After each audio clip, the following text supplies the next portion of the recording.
Warahmatullahi wabarakatuh, sahabat Aifati. Kali ini kita akan mengkaji kitab Syubhat karangan Ibnu Ruslan, yakni kitab yang sangat luar biasa. Insya Allah profil kitabnya ada di akhir video.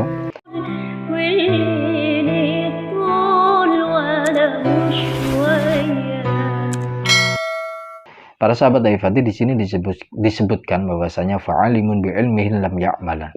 Orang alim yang tidak mengamalkan ilmunya, mu'addabun min qabli 'abidil wathan. Pada nadom lain, yakni min ubadil wathan, yakni akan diadab, akan disiksa sebelum penyembah berhala.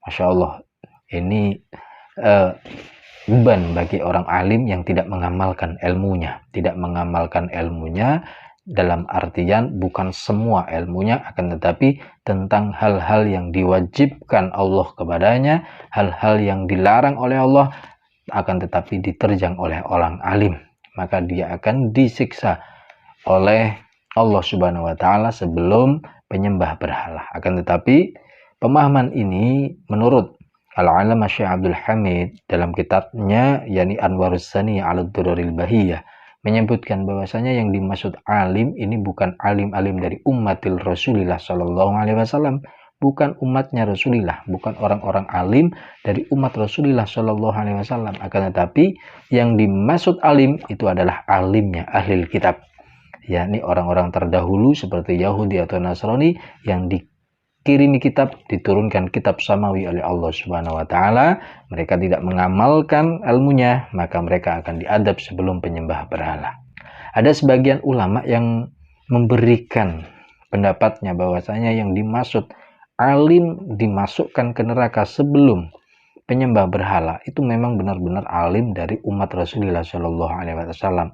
Akan tetapi tujuan dari kenapa orang alim ini dimasukkan ke neraka dulu sebelum ubadil wasan, sebelum penyembah berhala ini, dikarenakan untuk memuliakan orang-orang yang mempunyai ilmu ini, agar tidak bersama-sama bersama dengan ahli maksiat ada di nerakanya Allah Subhanahu wa Ta'ala, dan supaya agar cepat keluar dari neraka, supaya cepat dibersihkan dosanya oleh Allah Subhanahu wa Ta'ala.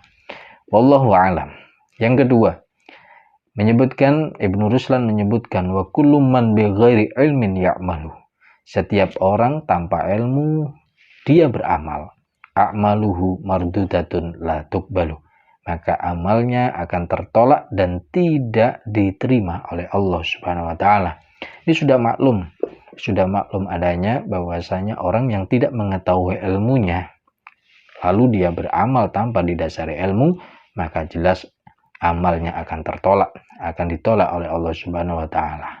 Sebagai contoh, kita melakukan ibadah wudhu, yang mana wudhu adalah wasilah dari ibadah-ibadah besar seperti sholat, seperti membaca Quran dan lain sebagainya.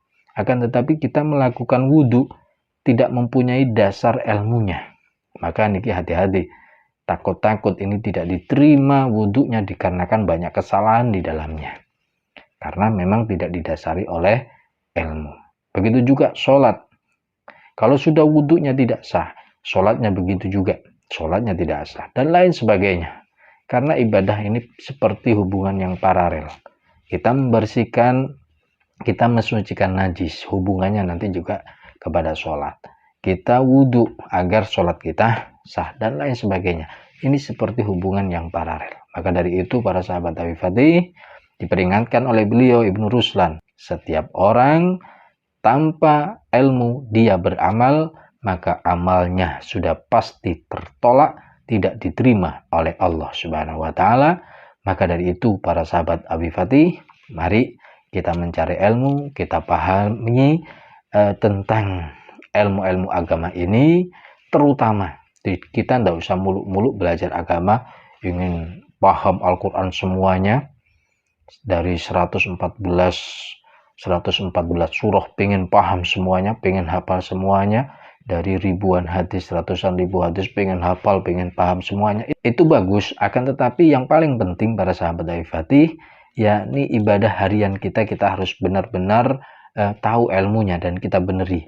Seperti cara mensucikan najis, bagaimana kita berwudu dengan benar, bagaimana kita sholat dengan benar, bagaimana kita jual beli dengan benar, hutang piutang dengan benar, dan lain sebagainya. Yani ibadah-ibadah yang hubungannya dengan keseharian kita.